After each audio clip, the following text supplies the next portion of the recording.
Well, hello, and welcome back.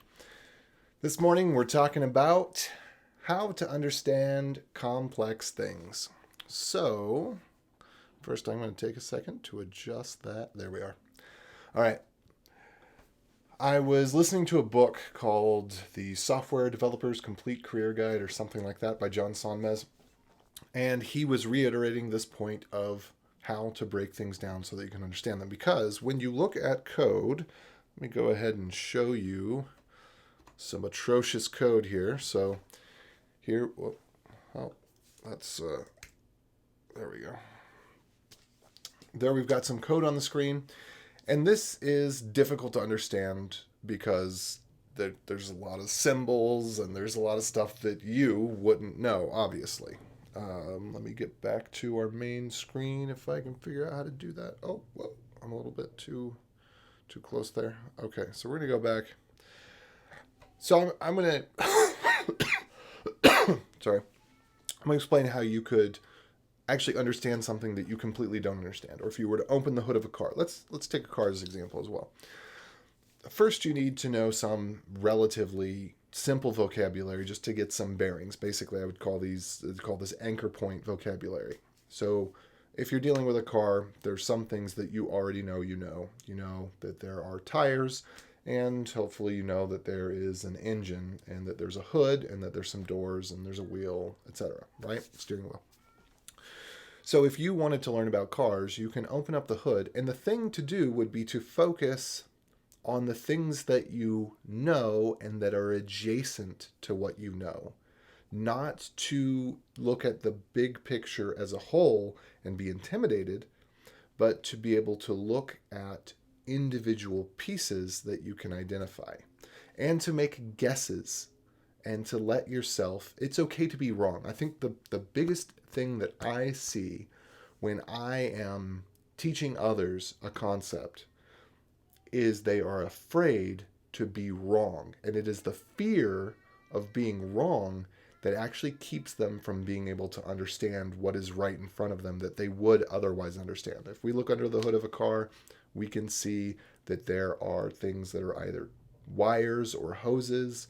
We can see that there is oil and grease and dirt and debris. We can see that there are boxes. There's lots of things that we can understand. So if you just look at it and you say, it's a bunch of stuff, I don't understand it, you're already putting yourself in a place of fear, not in a place of being able to understand. So I'm going to walk you through a little bit of code. And the point here is just to give an overview of what, I'm not trying to teach you how to code, but the point here is to give an overview. Let me back up a second so I'm out of that. There we go.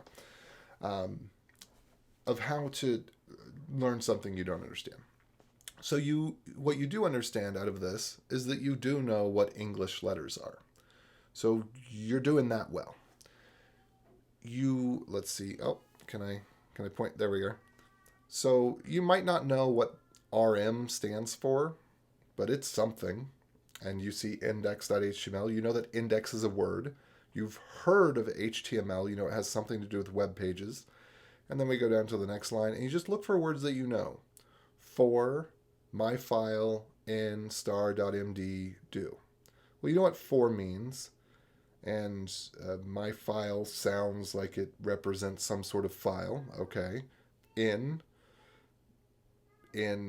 star.md, who knows what that means? Maybe it's another type of file, and then do.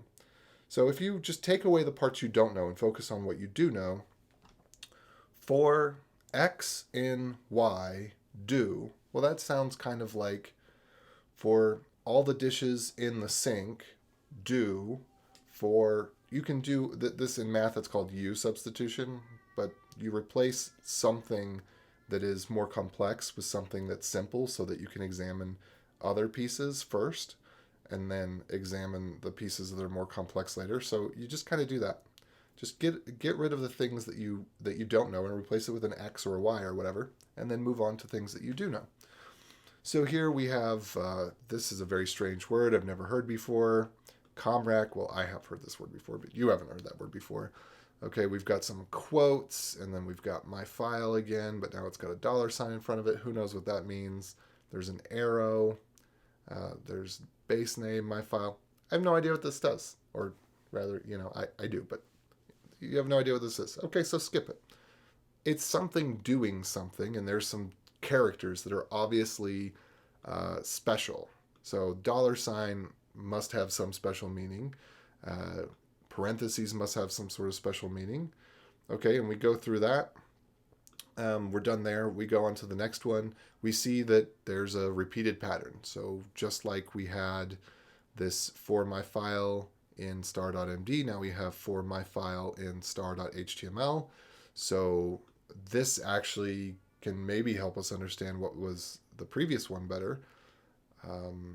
So we're doing something similar twice. We're doing it once with whatever an MD is, and we're doing it again. Well, we're doing something else with some HTML, and then we've got an echo my file, and then we've got a done.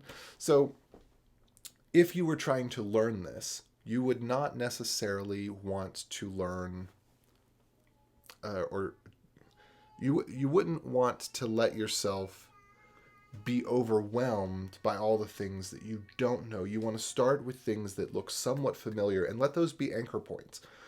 So because I saw for a couple of times, I might be able to Google for in do, for example.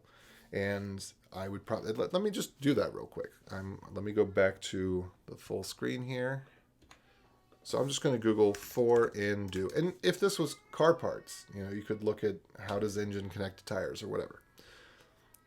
Okay, this actually, the second hit is actually what we would kind of want to look for. But these results are going to be different because they're in a different language. But just taking the parts that you do know and then learning a little bit about what you can find is going to help you break that down. So the key message here is if there is something that is difficult and complex that you're trying to understand, skim it for the things that you do understand and use those as anchor points to search around. Don't get hung up on the big picture of not understanding what the thing does or knowing that there's so much that you don't know. Maybe there's 10% that you can recognize as something that's familiar. Inside of an engine or inside of a car, you would see screws. Those are familiar, right? You might not understand what they're connected to or what they're connecting, but the screw itself is a familiar concept. So anyway, whole point is if you can take something complex and only focus on the things that can inspire confidence. If you're looking at a complex mathematical formula, you can recognize some numbers and symbols like addition. It gives you the ability to then have context to go begin searching. Because one of the things people ask, and I should have said this at the beginning, is I don't know what I don't know. So you have to figure out what you do know and then use that to bridge the gap to what you don't know. And in the modern age, if you're going to start on any sort of learning process, obviously you want some sort of mentor or guide, but you don't need as much hand-holding as you think to begin to develop an understanding of whatever's complex in front of you. The main thing is you need to let go of your fear and trust in the little tiny itsy-bitsy pieces that you do know. All right? So with that out of the way, I'm going to end this, close this out. But you have the best morning ever. And if you are interested in learning to code, I would love to invite you to check out the link in the description for Beyond Code Bootcamp. You can either subscribe to the live channel that I'm doing every night, or both the live channel and the Beyond Code Bootcamp playlist. And of course, if you want more of these morning shower thoughts, it's health, wealth, and commitment.